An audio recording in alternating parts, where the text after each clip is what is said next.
Antonio salió al porche de una vieja casa de madera medio podrida. Al hombro llevaba una enorme bolsa de basura a un joven que acababa de sacarla con una pala de la habitación más grande de su nueva vivienda. Ruslan, que acababa de cumplir 22 años, se había instalado en esta pequeña ruina para no volver a salir a la calle. Durante muchos años, el chico se vio obligado a vagar por actuarios y otros refugios para indigentes, incluidas las tuberías de la calefacción y los canalones de los edificios de apartamentos. No iba a poder conseguir un hogar propio en mucho tiempo, pues aquí está, razonó para sí. Un par o 3 viajes más como este, y podremos instalarnos tranquilamente para pasar la noche. Ahora por lo menos hay un sitio dentro que es cómodo. Los lugareños miraron al joven con indisimulado interés. Antonio, aunque era un vagabundo, parecía muy ordenado y limpio, excepto, por supuesto, que estaba vestido pobre. Sin embargo, el joven, habitante de la calle, estaba ansioso por asistir a un baño público para indigentes. La primera vez que lo vi, era habitual, una vez a la semana, así que nunca desperdició un olor desagradable. Además, intentaba, en la medida de lo posible, lavar toda su ropa. No quería hundirse en el fondo social, y para ello estaba dispuesto, una vez más, a hacer una larga cola en una lavandería de beneficencia. «Oh, esto está polvoriento», dijo Antonio, vertiendo el contenido del saco de un gran depósito de color verde brillante. En la mochila del joven vagabundo siempre había unas cuantas bolsas de basura escondidas. Por si acaso, había algo de cristalería. Por el camino, o en un vertedero, tropezó accidentalmente con toda una montaña de papel usado. Una vez terminados sus asuntos, Antonio expuso su rostro a los primeros rayos primaverales del sol, tras lo cual sonrió con justicia, a pesar de todas las dificultades que el joven tenía que superar cada día. Aún sabía alegrarse sinceramente por las cosas aparentemente más sencillas, como la llegada de la primavera a la ciudad, o la botella de agua potable que consiguió, completamente gratis, del locutor local. El tipo respiró hondo, aspirando los aromas de las flores en flor y de la hierba verde, fresca, recién salida de la capa de nieve. Abril era realmente hermoso en este año. En el camino de vuelta, por alguna razón, le vino a la memoria su infancia, cómo su madre le leía, cómo le daba leche caliente y miel cuando estaba enfermo. «Dios, ¿cuánto tiempo?», dijo con tristeza. Antonio pensó, ya no está mamá, ni nuestro antiguo piso. No siempre vivió en la calle. Una vez fue un niño normal y corriente que estaba solo y fue criado por una hermosa mujer llamada Laura. El niño nunca conoció a su padre, pero no le hizo falta. Su madre siempre fue la persona más importante y querida de su vida, y nada podría cambiar eso jamás. Él y su madre siempre habían vivido modestamente. Laura trabajaba como maestra de guardería y cobraba un pequeño sueldo. Pero ella estaba constantemente tratando de complacer a su amado hijo con algo. Antonio recuerda su infancia hasta los 7 años como los años más felices de su vida. Y entonces todo cambió bruscamente. José trabajaba como carpintero en la fábrica local y de alguna forma consiguió encandilar a su madre. Antonio no sabe exactamente dónde y en qué circunstancias se conocieron. Lo más probable es que la mujer estuviera pretendiente de su joven hijo, temiendo asustarle con el nuevo hombre en sus vidas. Pero un día, una clara tarde de otoño, José, con un gran ramo, rosas amarillas brillantes, apareció en la puerta de su apartamento, y fue entonces cuando el pequeño Antonio se enteró de que su madre se va a casar con ese hombre. Por fuera, José parecía un hombre corriente, ojos castaños, una inclinación en los hombros. Era fácil de ver porque Laura se enamoró tan perdidamente del hombre que parecía un héroe de cuento de hadas. Pero había algo en sus ojos marrones que alarmaba al pequeño. El chico no podía decir exactamente qué se le había pegado, pero estaba completamente seguro de que aquel hombre no era de fiar. Como niño, no podía insistir en que su madre suspendiera la boda, sobre todo porque la propia Laura esperaba sinceramente que José pudiera convertirse en un verdadero padre y protector para Antonio, y no solo en un amigo. Este hombre, en opinión de su madre, siempre sería un apoyo real y fiable para ellos. Sin embargo, desde los primeros días en que José se mudó con su madre, el carpintero les mostró su verdadero, y estaba lejos de ser amigable. Después de la boda, el padrastro dejó de ocultar el hecho de que él es celoso de su esposa a casi todos los miembros del sexo opuesto, incluyendo a su hijastro. ¿No crees que estás siendo un poco exagerado? En lugar de dar afecto y buen humor a tu marido, pasas mucho tiempo con él. José se indignaba cada vez más. Avergonzada y ruborizada hasta la raíz del pelo, la madre bajó los ojos. Antonio todavía era muy pequeño, apenas en segundo curso. Todos los niños de esa edad necesitan la ayuda y la atención de sus padres. Pues claro, dijo en tono impertinente, y les puso los pies en los reposabrazos de las sillas, que ni Antonio ni Laura soportaban. Estás dispuesta a hacer cualquier cosa y con cualquiera. Me gustaría estar en casa con mi marido, no sentada por ahí. Eso es. No sé cómo estás. Has estado cortejando a tus papis de guardería. Quizás has tenido la cola delante de ellos durante mucho tiempo, y yo estoy aquí, sentada como un ciervo con cuernos. Tras pronunciar semejante pasaje, el hombre no vaciló. Abrió una botella de cerveza y bebió un enorme trago. La espuma pegajosa corrió por su barbilla, provocando que el corazón del hijastro se llenara de rabia. Las gotas cayeron sobre la tapicería de la silla, pero eso no pareció avergonzar en absoluto al padrastro. José, ¿cómo puedes hablarme en ese tono? Laura estaba realmente indignada. En esos momentos no reconocía a su marido. Era como si lo cambiaran cuando los celos golpeaban su cabeza. Te desafío. El hombre empezó a levantarle la voz cada vez más. En realidad, estoy registrado, por si no lo has olvidado. Así que ahora soy el amo de la casa, y tienes que vivir según mis reglas. Laura quiso replicar, pero su marido se levantó. Bruscamente, se acercó a ella, simulando darle un puñetazo en la cara. Inténtalo, dijo el pequeño, y al segundo siguiente se interpuso entre él y su madre. Estaba tan tensa que las uñas se le clavaron en la piel. ¿Qué? José sonrió. ¿Qué puedes hacer por mí, cachorrito? Con esas palabras, le dio un empujón en el hombro al pequeño, que cayó al suelo, incapaz de sostenerse sobre sus flacas piernas. Su madre se abalanzó sobre él, pero su padrastro se limitó a sonreír con satisfacción, y levantó el dedo índice advirtiéndole: «Espero que tú y tu hijo hayan aprendido bien lo que les va a pasar si no me hacen caso». Una semana después, José obligó a Laura a dejar el trabajo que amaba y dedicarse enteramente a él. Antonio ya se dio cuenta entonces de que el único sentimiento que tenía su madre, día tras día, era el miedo. La idea de un hombre que era un completo desconocido para ella, que no se cansaba de intimidarla, ya era cosa del pasado, y se veía obligada a esperar todos los días desde el trabajo, prometiéndole hacer las cosas más monstruosas a su hijo si no se sometía por completo a su voluntad. Debido al estrés y las preocupaciones constantes, la madre no tardó en enfermar. Los médicos le dijeron que el diagnóstico era decepcionante: un tumor cerebral. El tratamiento requería una enorme e inasequible suma de dinero para la familia. Su madre simplemente no lo tenía. En cuanto al padrastro, empezó a beber aún más, porque no se le ocurría qué hacer para ayudar a su mujer, y para ser sincero, le resultaba más fácil olvidar, con la ayuda del alcohol, que empezar a hacer algo. Antonio estuvo con su madre hasta el último día, y se convirtió en la única persona que le cogió la mano cuando Laura pasó al otro mundo.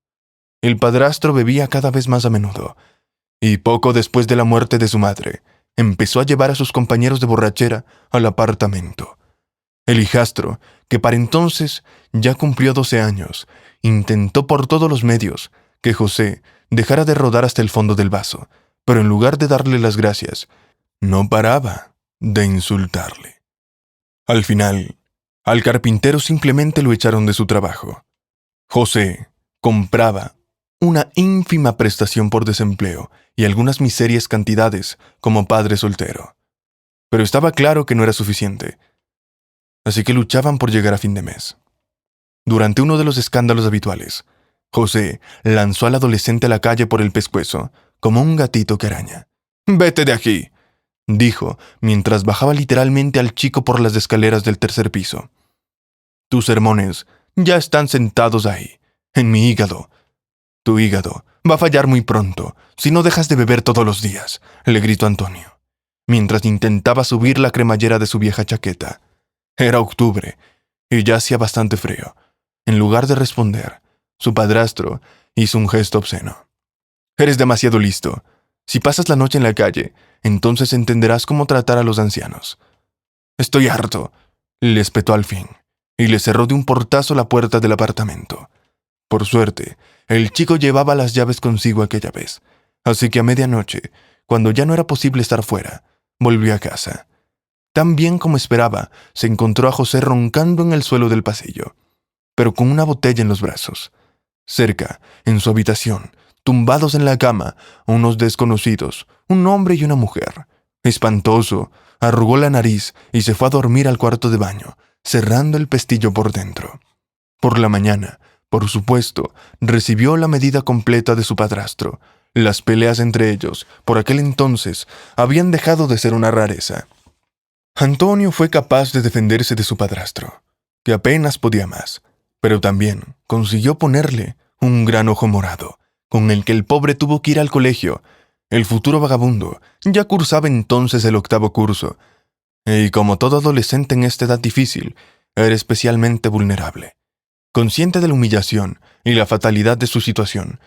Sin embargo, no veía ninguna salida. Muy a menudo lloraba en el patio trasero de la escuela cuando nadie veía.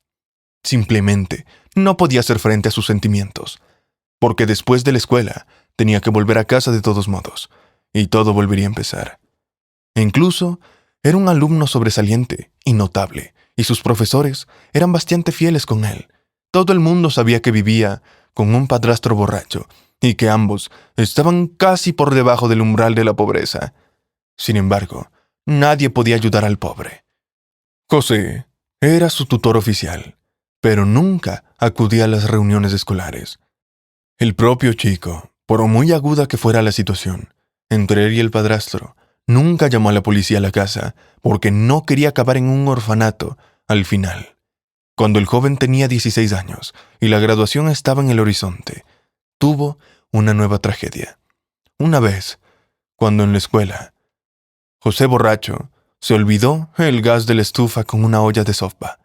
Esto condujo a un gran incendio, que no solo quemó todo el apartamento, sino que también el padrastro del chico se quedó dormido.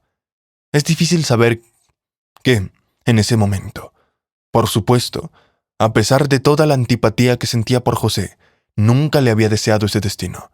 Al mismo tiempo, en el fondo de su corazón, Antonio comprendía que tarde o temprano acabaría así, y que la culpa era únicamente de su padrastro, que estaba para siempre, inexplicablemente unido a la serpiente verde. Lo peor es que todos los documentos, incluido el pasaporte, se quemaron por completo, junto con el apartamento. El chico, de hecho, se volvió invisible, porque era muy difícil y problemático para restaurar los documentos. ¿Y qué podía hacer Antonio a sus 16 años? Lo único de lo que estaba seguro era de que no tendría otro lugar para vivir. Por última vez, y con profunda tristeza, miró la enorme mancha negra de hollín que enmarcaba la ventana vacía de su piso incendiado. Antonio había desaparecido entre las luces del atardecer de su ciudad, rompiendo finalmente con el pasado y convirtiéndose en vagabundo. Al principio, Antonio la pasó muy mal. Literalmente no comía durante días seguidos y dormía al borde de la carretera, arriesgándose a que lo encontrara la policía en cada minuto. Desesperado, incluso intentó robar comida del mercado, pero enseguida se dio cuenta de que nada bueno resultaría de ello. Por naturaleza, era muy decente, y la idea de convertirse en un ladrón causó en el joven solo rechazo. Entonces nuestro héroe decidió tomar un camino muy distinto. Empezó a recoger papel usado, cristalería, materiales reciclables y chatarra, llevándolo todo a un punto de recogida. El chico ganó dinero, algo de dinero, que apenas le alcanzaba para comprar comida. Por suerte, Más o menos al mismo tiempo, se enteró de la existencia de comedores de beneficencia y refugios para personas sin hogar, y esta información le salvó literalmente la vida. Antes, Antonio nunca pensó en la ayuda que recibiría de la gente más corriente, por la que podía contar con un plato de sopa caliente y al menos una noche al mes bajo un techo. Sin embargo, el mundo de la calle siempre ha sido duro e inseguro. También ocurrió en varias ocasiones que Antonio se topaba con otras personas sin hogar que pensaban que los recién llegados no se supone que solo compran allí donde están. Se trataba de grandes centros comerciales, cuyos basureros suelen ser grandes supermercados de comestibles que tiran cajas de comida, cuya vida útil estaba a punto de caducar o ya había caducado. Tales comederos eran apreciados por los sin techos de la ciudad, a peso de oro, y el público de estos lugares era bastante agresivo. Nadie quería compartir, temiendo de que los sin techo trajeran consigo a sus camaradas. Por supuesto, Antonio había recibido una paliza, pero gracias a Dios nunca había llegado a más grave que un arañazo o golpes ordinarios. En un esfuerzo por ganarse algo, el chico aceptó hacer el trabajo más duro. En resumen, lo hizo lo mejor que pudo. No hace mucho, Antonio fue a una casa vieja y destartalada a las afueras de la ciudad, en un sector privado. La casa parecía bastante abandonada, y el pequeño patio frente a ella era un triste espectáculo. Antonio pensó que podría vivir allí por un tiempo, hasta que encontraran una mejor opción. Para no tener que entrar como ladrón, pidió permiso a los vecinos. Por suerte para él, no pareció importarles en absoluto. «¿Por qué no? Entra y vívelo», le dijo el hombre alto y mayor, el dueño de la casa vecina pequeña. «¿No sabes que fue de los dueños de la casa?», preguntó Antonio, «por si acaso. Y si me mudo ahora y vienen de repente, sería embarazoso y probablemente llamarían a la policía». El dueño de la cabaña se limitó a hacer un gesto con la mano. «No tienes que preocuparte por eso. Los Sorokin llevan muertos 10 años. Ambos eran mayores. Y sus hijos se fueron al extranjero para residir permanentemente hace 2 años. La casa está igual y no vale nada, ya lo sabes. De todos modos, pronto se derrumbará, pero así al menos podrás vivir en ella y te vendrá bien». «Gracias», respondió Antonio. «No te preocupes, viviré aquí tranquilamente. No bebo, no fumo. Al menos tendré un techo. Estoy un poco cansado después de 6 años en la calle». El vecino asintió comprensivo, y Antonio fue a limpiar la casa.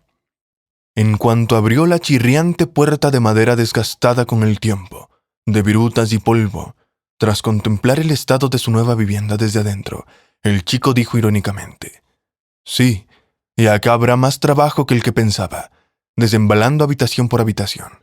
Antonio se sintió físicamente tranquilo para pensárselo. Por primera vez en tanto tiempo, tendrá su propio lugar. El chico se fijó en una pequeña cómoda antigua que había en un rincón, pintada de verde claro.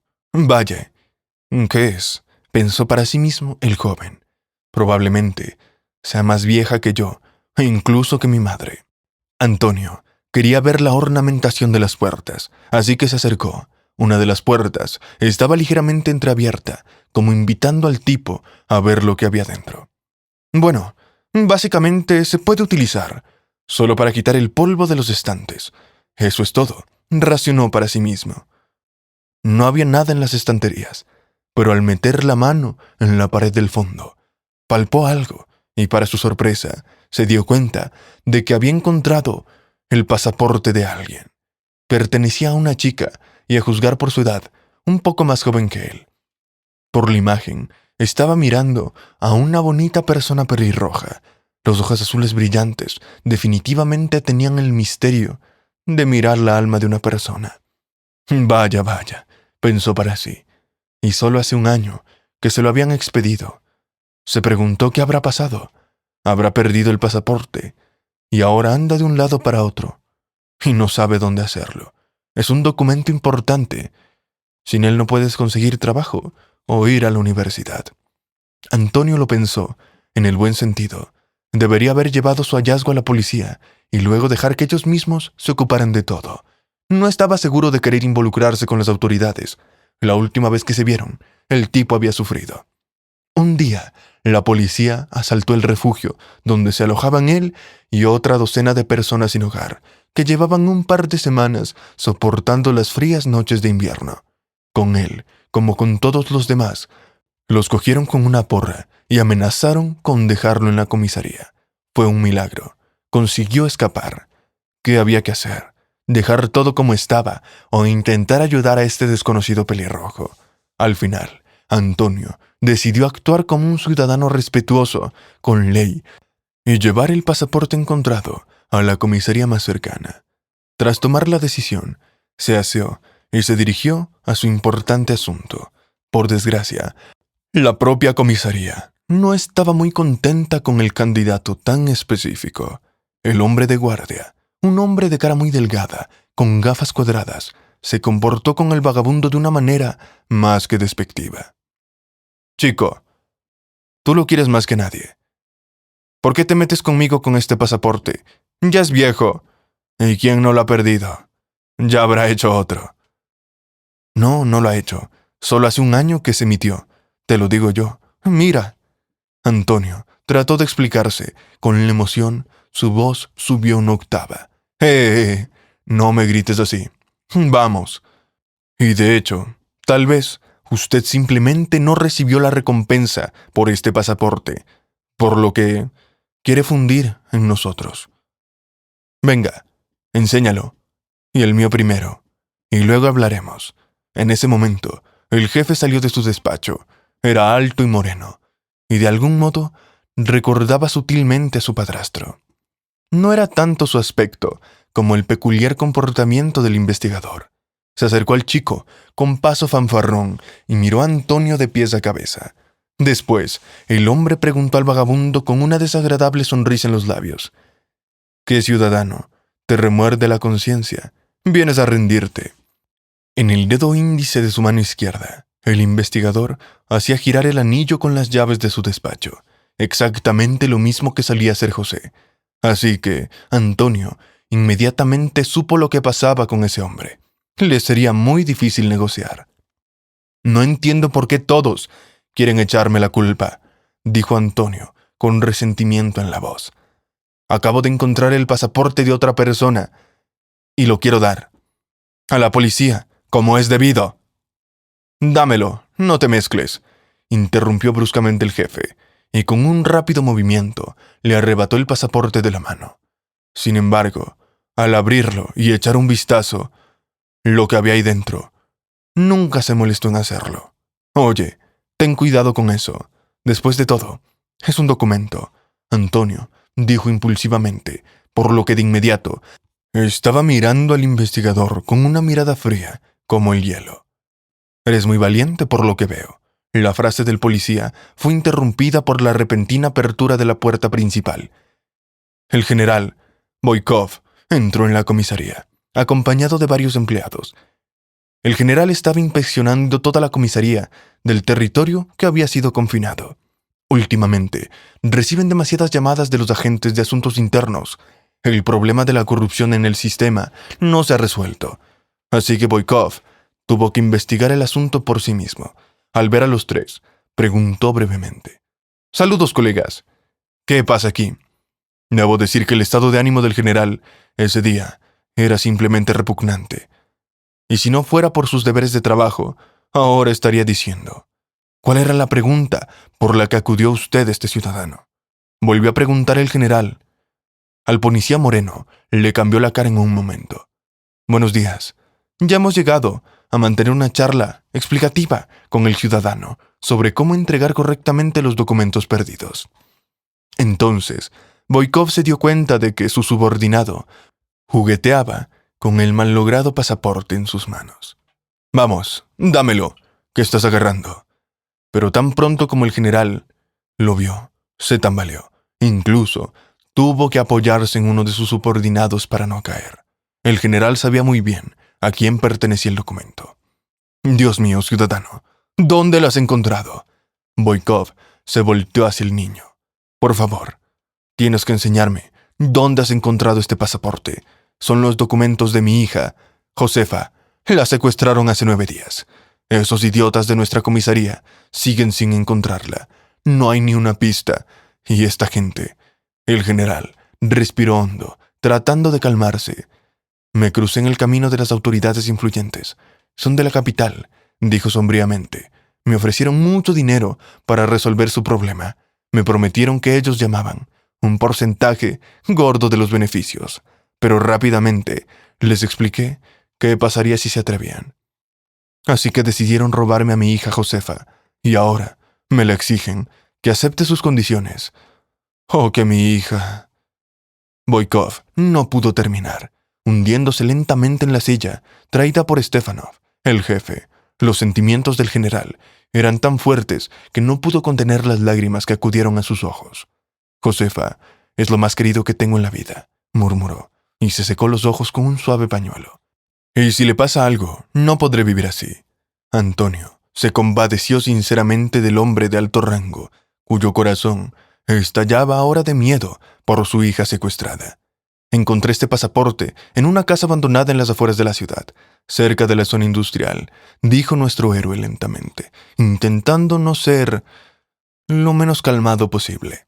Muy bien, vamos, ordenó con decisión el general. Muéstrame la casa, y yo haré todo lo demás con mis hombres. Antonio trajo a Lucas a su humilde morada y a los hombres del general. La registraron de arriba abajo. Además, los subordinados de Boykov interrogaron a los vecinos y pudieron averiguar mucha información útil. ¿Aquí había una chica? Sí, dijo a uno de los agentes. Era delgada, pálida, tenía una larga cabellera pelirroja que le llegaba hasta la cintura. Pero apareció en el patio solo un par de veces, y siempre en compañía de 2 ratoneros. ¡Qué personalidades tan desagradables! Parecían más bien delincuentes, aunque dijeron que eran sus hermanos. Pero solo la casa está mucho tiempo abandonada. Los dueños murieron hace mucho tiempo. Por cierto, anoté el número de su coche. Aquí lo tienes. ¿Por qué no fuiste a la policía enseguida? Con un grito ahogado, Boykov preguntó preocupado. ¿Qué soy? ¿Un idiota para meterme con bandidos? Tengo nietos que criar. No quiero tener una muerte horrible a los 80 años. Bueno, tal vez tengas razón. Como sea, gracias por tu ayuda. Un poco más tarde, Lucas le dijo a Antonio: Vaya panda de cabrones. Por lo visto, fueron juntos y los mantuvieron en la casa donde ahora vives tú. El general dio un pisotón con todas sus fuerzas y echó que estaba enfadado cuando tiró la gorra de su uniforme al suelo. De acuerdo. Gracias, chico. Si no fuera por ti, no sé qué estaría haciendo ahora. Ni te imaginas cómo has ayudado. Tal vez yo también pueda ofrecerte algo de ayuda. Pero el vagabundo, en respuesta, movió negativamente la cabeza. Si necesitas algo, dímelo. Intentaré hacer lo que pueda. Me alegro de que al menos haya noticias sobre Josefa. Espero que puedas encontrar a tu hija, sana y salva. El general sonrió amistosamente y enarcó sus cejas grises. No pides nada a cambio con tu ayuda. Es bueno saber que aún queda gente normal en este mundo. Gente que no es indiferente a los problemas de los demás. Con esas palabras, intercambiaron un firme apretón de manos. Adiós, dijo. Te deseo tiempos mejores en tu vida, lo antes posible. Bueno, este es el final de mi aventura, pensó el chico con una sonrisa triste. Al menos, me gustaría que tu hija esté bien. Aún así, eres un hombre muy agradable. No me gustaría que tengas que pasar por la pérdida de un propio hijo. Con esos pensamientos en mente, Antonio regresó a su casa. Ahora, estaba literalmente colapsando. Estaba tan agotado y cansado por la emoción del día que solo soñaba con una cosa: ir a dormir. Durante la semana siguiente, vivió como de costumbre, y entonces, un domingo por la mañana, delante de su casa, se detuvo de repente en una lujosa caravana de 3 jeeps negros. Antonio se dio cuenta inmediatamente que se trataba de los mismos coches en los que había visitado el general Boykov. Su corazonada se confirmó cuando se abrió la puerta de uno de ellos y salió de la cabina una chica pelirroja y delgada, vestida con un abrigo de temporada muy caro. «Buenos días», le dijo sonriendo. Los ojos azules de la chica contrastaban maravillosamente con su piel pálida, sus pecas doradas y su hermoso pelo de fuego. El muchacho admiró sinceramente la belleza de su inesperada invitada. «Me llamo Josefa. Soy la del pasaporte que encontraste», continuó. «Quería darte las gracias en mi nombre y en el de mi padre. Si no fuera por tu vigilancia, nadie sabe qué habría sido de mí. Y mi nombre es Antonio. Solo quería saber si estabas bien. ¿Te han hecho daño?» «No, estoy bien», respondió la chica, bajando los ojos. «Es que esos bandidos me secuestraron nada más al salir del instituto. Ni siquiera tuve tiempo de chillar. Me metieron en el coche y ya está. Menos mal que tuve tiempo de esconder el pasaporte en el cajón. Lo llevaba en el bolsillo cuando lo encontraron. Mi padre pudo conseguir el número de matrícula de los vecinos que me trajeron. Lo anotaron por si acaso, esos grandulones. Estuve aquí más de una semana. Estaba tan agotada. Es una suerte que todavía haya gente tan atenta y buena como usted. Y sus vecinos en la ciudad. Vamos». Antonio estaba totalmente avergonzado. Supo de inmediato que el pasaporte estaba en una casa abandonada por casualidad. «Gracias», le agradeció de nuevo. Josefa, de todo corazón. Y entonces, inesperadamente para el tipo, sacó de la cabaña un coche pequeño, pero ricamente decorado con pastel de chocolate y nueces. «¿Tomamos un té?», preguntó alegremente. «Estoy tan hambriento de dulces. Después de esta aventura, es simplemente horrible. No es realmente para la figura. Por supuesto, útil, pero no me importa en este momento. No todos los días se puede escapar milagrosamente de las garras de un secuestrador. Creo que debería celebrarse. Oh, bueno, entonces vamos adentro. Solo tengo una tetera normal, no una tetera eléctrica. Tendrás que esperar a que caliente la estufa». «Está bien, puedes hablarme de ti en el mismo tiempo», dijo Josefa, sonriendo, y juntos entraron en el viejo, pero ahora limpio y convertido, lugar acogedor. «Vaya», se maravilló la hija, «las cosas han cambiado mucho. Tú hiciste todo esto, ¿verdad?» «Bueno, limpié un poco. ¿Qué es tan sorprendente? Es absolutamente imposible vivir en un lugar tan sucio». Antonio le sorprendió gratamente la sincera atención e interés por él por parte de la hermosa persona. Tomaron un té con un delicioso pastel de chocolate. Hablaron un poco de la vida. Antonio le contó su difícil destino. Curiosamente, Josefa tomó lo que vio como el hombre sin hogar, con comprensión y simpatía. Los jóvenes hablaron amablemente y cada uno en esta conversación se condujo con toda naturalidad. Por un momento le pareció a Antonio como si conociera a Josefa desde hace mucho tiempo, lo cual, por supuesto, no podía ser cierto. Cuando la pelirroja hija del general se marchó, Antonio sintió un agradable calor que se extendía lentamente por su alma. El chico, en todos sus años de vida, ya estaba acostumbrado a comportarse de forma reservada en la calle y, en algunos casos, incluso fría con las demás personas. Esta chica, por primera vez en tanto tiempo, hizo que su corazón se derritiera. Lo más asombroso ocurrió al día siguiente, cuando Josefa, por su gran asombro, volvió a ver a Antonio. Estaba cortando leña en el patio, que amablemente le había cedido un anciano vecino, cuando el pequeño coche rojo se detuvo ante la casa. «¿Qué? ¿No esperabas volver a verme?», preguntó alegremente. «He traído golosinas». Por sorprendente que parezca, los jóvenes empezaron a hablar mucho. Josefa intentó visitar al chico más a menudo. Le gustaba pasar tiempo con él y hablar de cosas humanas, sencillas y corrientes. Por su parte, el chico estaba muy alegre de verse con Josefa, pero nunca se permitió siquiera pensar en ella como su novia. Su relación seguía siendo exclusivamente platónica, tierna y sincera, como los pétalos de una rosa recién florecida. Al muchacho le gustaba cortejar hacia Josefa, como en su mente solían hacer los caballeros de las viejas novelas que él había leído de niño.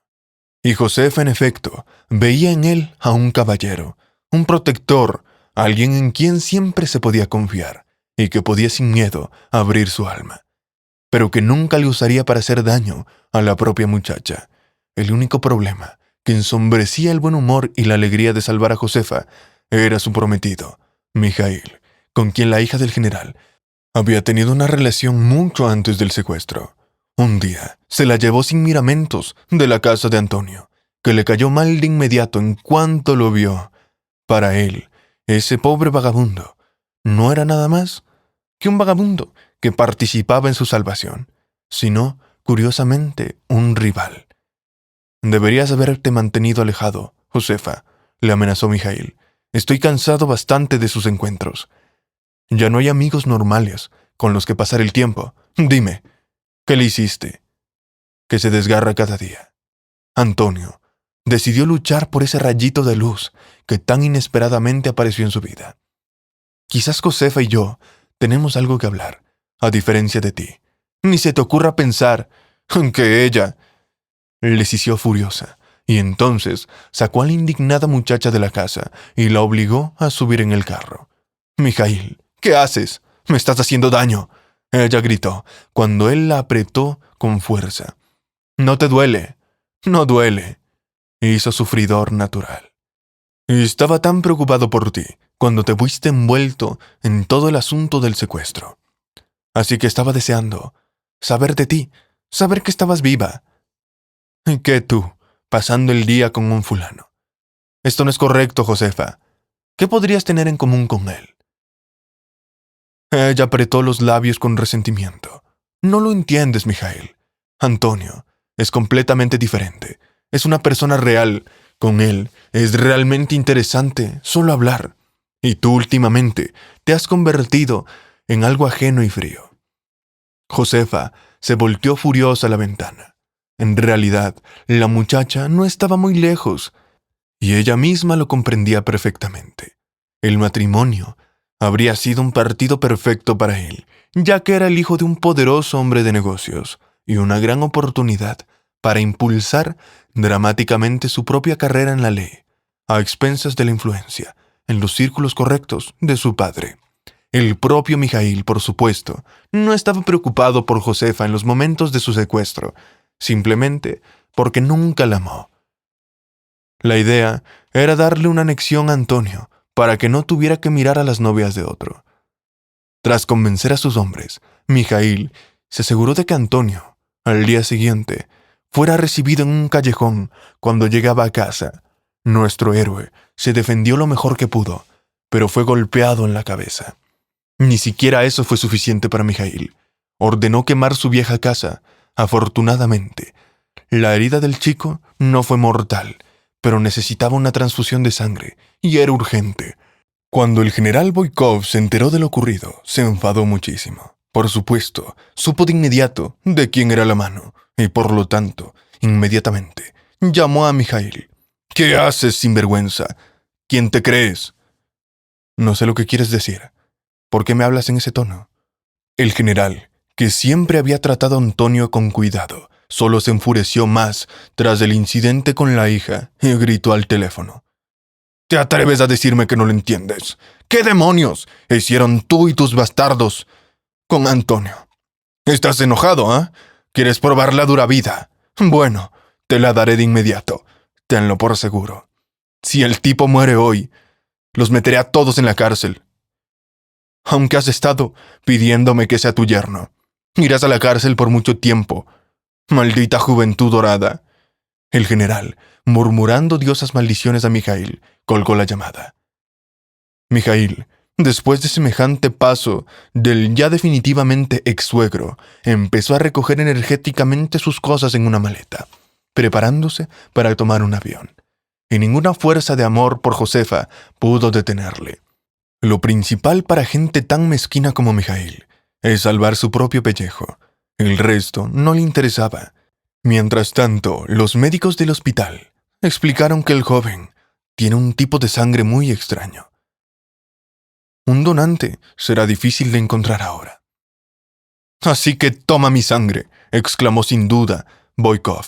«Estoy definitivamente en ese grupo sanguíneo. Es verdad».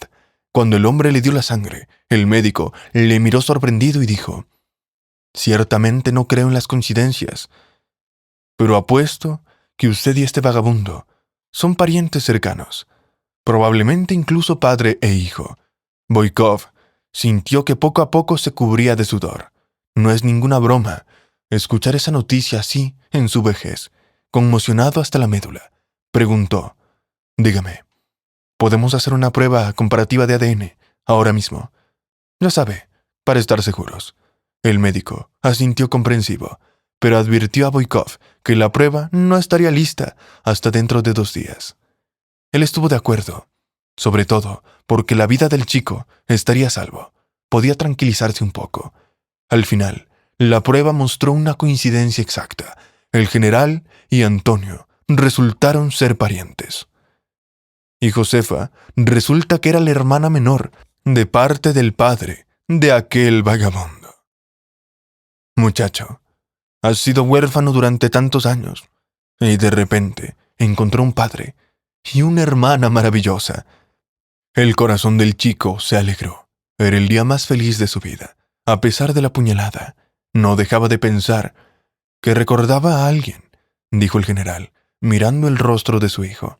Solo más tarde me di cuenta de que tienes los ojos de tu madre, Laura. Yo la quería mucho. Me gradué en la escuela de milicias e inmediatamente me asignaron a otra ciudad para trabajar como patrullero ordinario en las calles. Los años 90. El chantaje, las pandillas, estaban en pleno apogeo entonces. Yo estaba en el departamento 24 horas al día. ¿Pero por qué terminaron?, preguntó Antonio. Tuvimos una gran discusión. Tenía prisa por irme, explicó el general. Me suplicó que me quedara, casi de rodillas. Pero yo era tonto. Seguía diciéndole que era mi deber y mi obligación. Ahora lo comprendo. Estaba equivocado.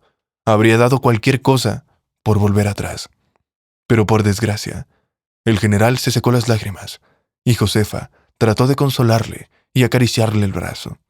Por lo visto, en aquel momento ya estaba embarazada. Terminó su relato Boykov, y no tenía ni idea de que tendría un hijo tan maravilloso. Entonces me dispararon. Fue una noticia muy sonada, y la prensa habló de ello durante mucho tiempo. Primero fui al hospital del distrito, luego me trasladaron a la capital. Entonces tu madre y yo nos perdimos. ¿Puedo saber qué le pasó a Laura? ¿Dónde está? Antonio miró con tristeza al general.